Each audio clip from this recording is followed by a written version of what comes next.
Welcome back students to my channel juicy brains. And in previous lectures of NPO हमने बहुत सारी चीज़ें discuss करी, कंसेप्ट डिस्कस किए और हमने उसके न्यूमेरिकल्स भी सॉल्व किए। Now let's move on in today's lecture to the last part of NPO. NPO में एक और कैलकुलेशन बचती है एक आइटम की।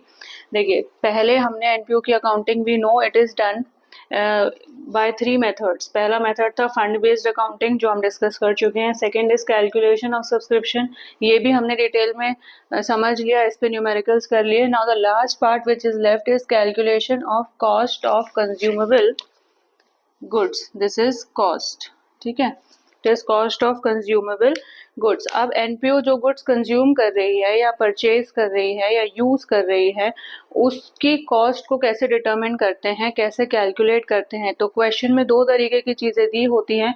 तो in today's lecture we will discuss the last part of NPO, that is consumable goods की cost को हम कैसे कैलकुलेट करते हैं।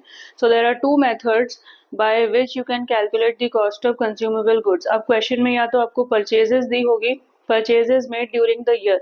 अब ये कुछ भी किसी भी आइटम की परचेज हो सकती है, या तो आप कोई स्पोर्ट्स इक्विपमेंट खरीद रहे हैं या आप कोई स्टेशनरी का सामान खरीद रहे हैं। Okay, whatever is the item it will be given in the question. So there are 2 ways by which you can calculate the cost। now you have to see कि क्वेश्चन में क्या चीज दी गई है। ओवरऑल करंट ईयर की purchases दी गई हैं उस आइटम की, या अमाउंट पेड, यानी कि उसको परचेज करने के लिए हमने टोटल कितना अमाउंट उस करंट ईयर में पे किया वो दिया होगा। सो क्वेश्चन में ये दोनों चीजों में से कोई एक चीज दी होगी and accordingly there is small formula जो आपको याद करना है। वो फॉर्मूला अप्लाई करके आप कंज्यूमेबल गुड्स की जो कॉस्ट है उसको कैलकुलेट कर सकते हैं। तो सबसे पहले हम देखते हैं कि अगर हमें purchases made during the year दिया है, अगर क्वेश्चन में टोटल परचेजेस की अमाउंट दी है and specifically it is written purchases made during the year, तो देखो उसकी कैलकुलेशन क्या करना है हमें। टोटल परचेजेस हम यहाँ लिख लेंगे। नाउ इसमें भी एक एडजस्टमेंट टेबल है जैसे कि हमने सब्सक्रिप्शन में डिस्कस की थी। तो ऐसे ही एडजस्टमेंट टेबल अगर आपको यहाँ पे समझ आ गई, आप इसे अगर आपको subscription table adjustment table is clear in your mind, this will be very easy for you. Clear.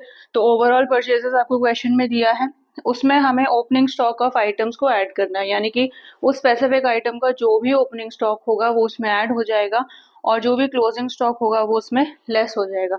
अब आपको 2 फाइनेंशियल ईयर दिए होंगे, सपोज 2007 के लिए हमें कैलकुलेट करना। 2007 इज द करंट ईयर, ठीक है।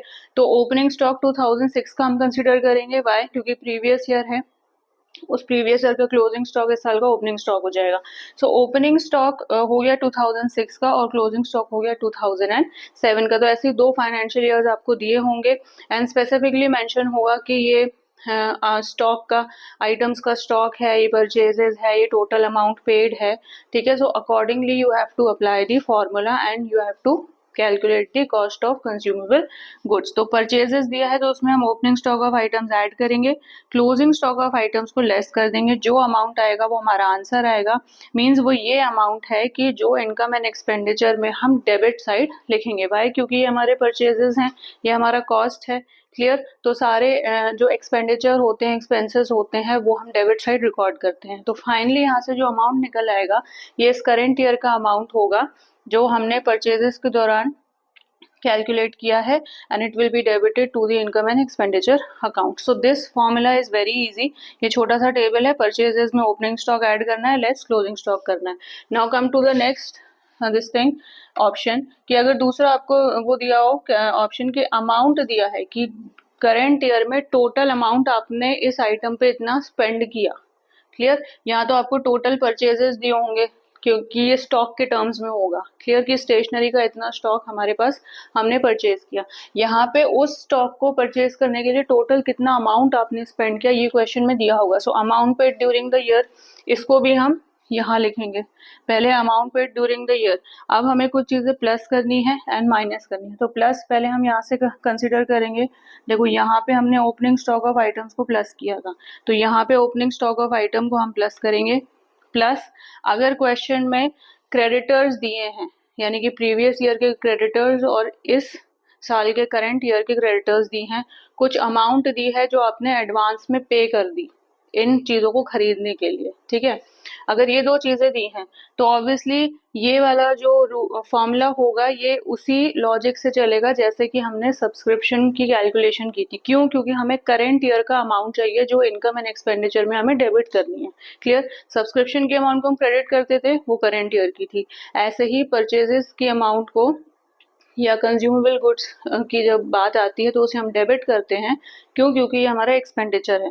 लेकिन उसका जो लॉजिक होगा प्लस और माइनस करने का चीज़ों का वो सेम होगा जैसे हम सब्सक्रिप्शन में कर रहे थे। क्लियर? तो ओपनिंग स्टॉक तो एज इट इज़ ये सेम है जैसे पर इसमें था वैसे इसमें है, plus outstanding creditors eight the end of the year, यानी कि साल के आखिरी में कुछ क्रेडिटर्स आउटस्टैंडिंग हो गए, मींस इतने क्रेडिटर्स को हमें पैसा देना था, हमने ये सामान परचेज किया था उनसे लेकिन नहीं दिया, तो साल के आखिरी में जो क्रेडिटर्स हो गए वो आउटस्टैंडिंग हो गए, सो ऑब्वियसली हम इसे ऐड करेंगे। और क्या ऐड करेंगे? अगर हमने एडवांस में इसकी पेमेंट कर दी है आइटम्स की बिगिनिंग ऑफ द ईयर में, ठीक है ना। अगर हम बिगिनिंग ऑफ द ईयर में एडवांस पेमेंट कर रहे हैं तो वो स्पेसिफिकली इस करंट ईयर की ही होगी, तो इसलिए हम इसे स्टार्टिंग में कर रहे हैं तो इस करंट ईयर की है तो हम इसमें ऐड कर देंगे इस अमाउंट में। क्लियर? तो ये कंसेप्ट अगर आप रिकॉल कर रहे होंगे तो this concept logic is almost same जो हमने सब्सक्रिप्शन में डिस्कस किया था। क्लियर? अच्छा, माइनस यहाँ से देख लो, क्लोजिंग स्टॉक माइनस हो रहा है, यहाँ पे भी closing stock of item minus हो जाएगा। क्लियर? एंड और क्या होगा? Outstanding creditors in the beginning of the year. अब आउटस्टैंडिंग कुछ क्रेडिटर्स थे, यहाँ तो एंड पे था लेकिन बिगिनिंग ऑफ द ईयर में जो है वो ऑब्वियसली प्रीवियस ईयर के आउटस्टैंडिंग क्रेडिटर्स होंगे, तो प्रीवियस ईयर को बिलोंग कर रहे हैं तो हम इस अमाउंट से इसे माइनस कर देंगे। क्लियर? इसलिए हमने इसे माइनस कर दिया। और एडवांस पेमेंट हमने कुछ कर दी at the end of the year. अगर हम इस फाइनेंशियल ईयर के एंड में एडवांस पेमेंट कर रहे हैं चीज़ों को परचेज करने के लिए, दैट मीन्स ऑब्वियसली हम नेक्स्ट ईयर के लिए ही एडवांस पेमेंट कर रहे हैं। सपोज 2007 है तो हम 2008 के लिए इसके आखिरी में 7 के आखिरी में पेमेंट कर रहे हैं फॉर 2008, इसलिए एडवांस हो गई। So obviously this belongs to the next year, तो नेक्स्ट ईयर को बिलोंग कर रही है तो हम इसमें से माइनस कर देंगे, तो फाइनल हमारी जो अमाउंट आएगी that amount will be debited to the income and expenditure account. अब यहाँ पे हम ये क्यों कर रहे हैं? क्यों? क्योंकि हमें करेंट ईयर की ही अमाउंट डिटरमिन करनी है जैसे कि हमने सब्सक्रिप्शन में की थी। क्लियर? आई होप सो आपको ये जो फॉर्मूला है और एडजस्टमेंट टेबल है ये थोड़ा बहुत समझ में आया होगा, ठीक है ना। तो ये आखिरी पार्ट था जो हमने आज डिस्कस किया, इसमें इतनी ही थ्योरी है, ज़्यादा कुछ थ्योरी इसमें नहीं है। Basically you have to learn the formula and logic behind it. अगर आपको ये चीज़ क्लियर है तो छोटे मोटे न्यूमेरिकल्स आ सकते हैं वो आप कर सकते हो। अगर ये लॉन्ग आंसर, लॉन्ग न्यूमेरिकल्स या प्रॉब्लम्स में भी कॉस्ट कैलकुलेशन आ गई कंज्यूमेबल गुड्स की, then also you can do, ठीक है, क्योंकि 2 फाइनेंशियल ईयर दिए होंगे एंड अकॉर्डिंगली कुछ आइटम्स आपको प्लस करने हैं, कुछ लेस करने हैं। सो ये 2 फॉर्मुलेज हैं, purchases made during the year, amount paid during the year. Purchases का है ओपनिंग स्टॉक प्लस करना है, क्लोजिंग स्टॉक माइनस करना है, और अमाउंट पेड है तो ऑब्वियसली देखना है कि हमें क्रेडिटर्स और एडवांस पेमेंट क्वेश्चन में दी है या नहीं दी है। सो आई होप सो स्टूडेंट्स आपको ये कंज्यूमेबल गुड्स का जो कैलकुलेशन है वो क्लियर हो गया होगा। एंड इस पे हम कुछ एक दो न्यूमेरिकल सॉल्व कर लेते हैं छोटे से, ताकि ये कंसेप्ट आपको और अच्छे से समझ आ जाए। Okay, so let's start with the question. The question will be on your screen. It says, on the basis of the information given below, calculate the amount of medicines to be debited to income and expenditure account of Good Health Hospital for the year ended 2007। अब देखो 2007 current year दिया है और इसमें item है medicine, इसका हमें amount calculate करना है जो कि इनकम एंड एक्सपेंडिचर अकाउंट में हमें डेबिट करना है, तो ऑब्वियसली करंट ईयर का ही अमाउंट की कैलकुलेशन होगी। Okay, now stock of medicine is given 2006 को एंड 2007 को, तो दोनों साल का आपको स्टॉक दिया है मेडिसिन का और क्रेडिटर्स दिए हैं मेडिसिन के, ठीक है ना। और दिया है medicine purchased during the year ended 31st March 2007 were 60,80,700। Okay, तो हमें यह पता चल गया कि हमें purchases made during the year दिया है 2007, दैट इज 60,80,000। ठीक, चलो तो इसको हम सॉल्व कर लेते हैं। अब क्वेश्चन में हमें दिया है purchases made during the year, कितनी दी है हमें? 60,80,700, ठीक है ना। तो यहाँ पे क्लियर हो गया कि हमें स्टॉक जो आइटम्स है उसका टोटल अमाउंट नहीं दिया है, परचेजेस दिया है। Clear? Okay, so we have discussed earlier कि अगर हमें परचेजेस से क्वेश्चन स्टार्ट करना है तो ऑब्वियसली सिंपली हमें बस उसका आइटम का ओपनिंग स्टॉक देखना है और उसका क्लोजिंग स्टॉक डिटरमिन देखना है, and then we will determine the amount. So plus opening stock of medicine लिख सकते हो अब आप यहाँ, क्योंकि यू नो द आइटम। तो ओपनिंग स्टॉक कितना हो गया? अब स्टॉक ऑफ मेडिसिन में देखो, ओपनिंग स्टॉक हो गया जो 1 अप्रैल 2006 को दिया है, दैट इज 1,75,750। चलो इसको कर लेते हैं, 1,75,750 प्लस 60,80,700, so this is 62,56,450। ठीक है, अब क्लोजिंग स्टॉक को माइनस कर देते हैं, so minus closing stock of medicine. अब क्लोजिंग स्टॉक जो क्वेश्चन में हमें 2007 में दिया है वो हम कंसिडर करेंगे, दैट इज 1,44,650। ठीक है ना, इसको माइनस कर देते हैं, so minus 1,44,650। So the answer is 61,11,800। 61,11,800, so I have the answer and it is correct। ठीक है ना, सो medicine consumed during the current year will be 61,11,800। ठीक है, अब समझ में आया। सो medicines consumed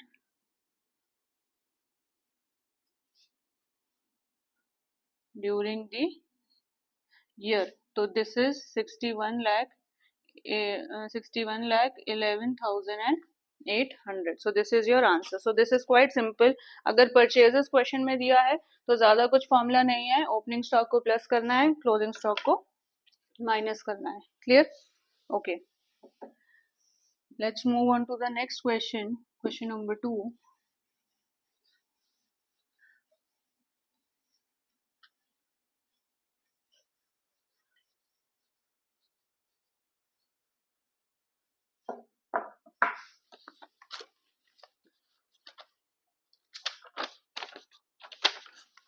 Okay, the second question will be on your screen. It says, what amount of sports material will be posted to income and expenditure account for the year ended 31st March 2007 as expenditure?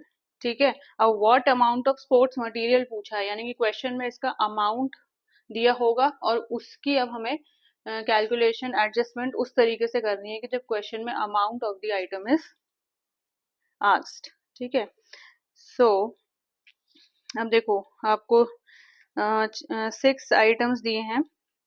Stock of sports material as on 1st April 2006 is 7,500। Creditors for sports material 2006 2000।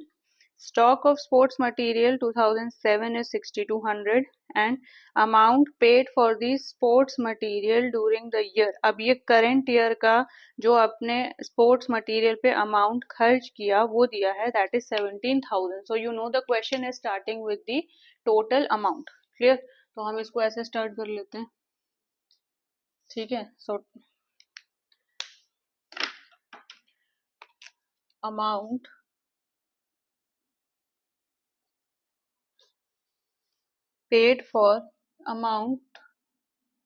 paid during the year is how much? 17,000। ठीक है, अच्छा, now if you can recall the this thing adjustment table जो अभी हमने discuss किया, तो उसमें क्या था, ओपनिंग स्टॉक हमने ऐड किया था। सो प्लस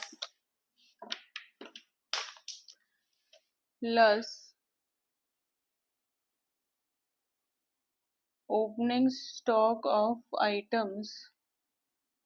ठीक है, अब ओपनिंग स्टॉक इसमें कितना दिया है क्वेश्चन में, you have to look for the opening stock. अब देखो दो फाइनेंशियल ईयर दिए हैं 2006 एंड 7, तो stock of sports material on 2006 is 7500, ठीक है ना। तो ये 7500 जो था वो 2006 का स्टॉक था, इसलिए ओपनिंग स्टॉक हो गया and it will be added, ठीक है। तो ये हमने ऐड कर दिया। और क्या ऐड होगा, अब क्रेडिटर्स भी दिए हैं, तो क्रेडिटर्स का हमें देखना है किस तरीके से एडिशन सब्सक्रिप्शन होगा।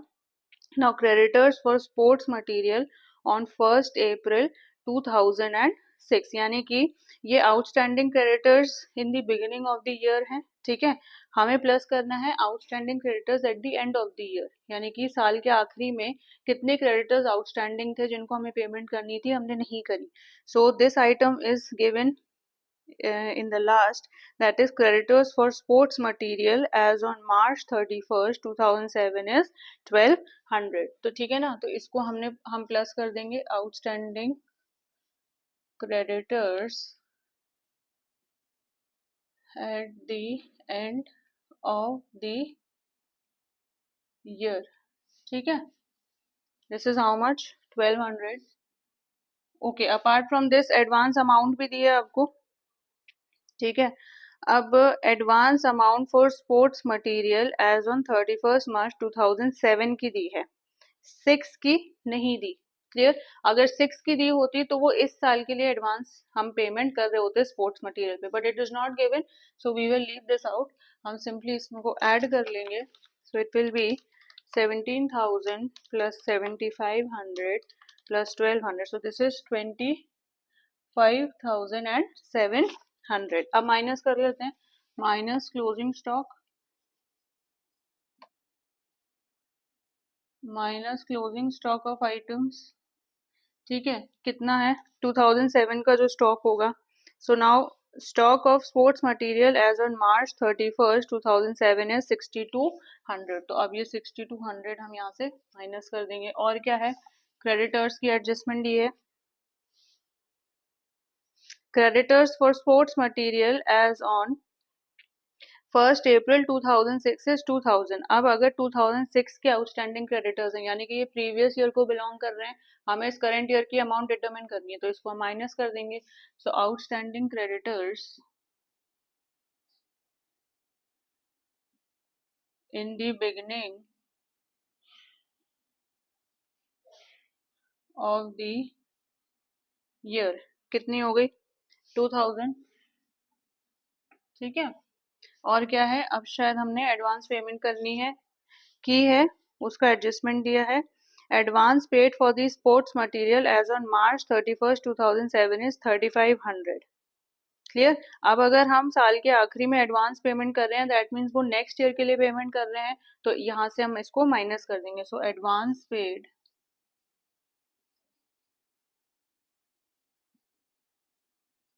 at the end of the year, how much, advance 3500, ठीक है।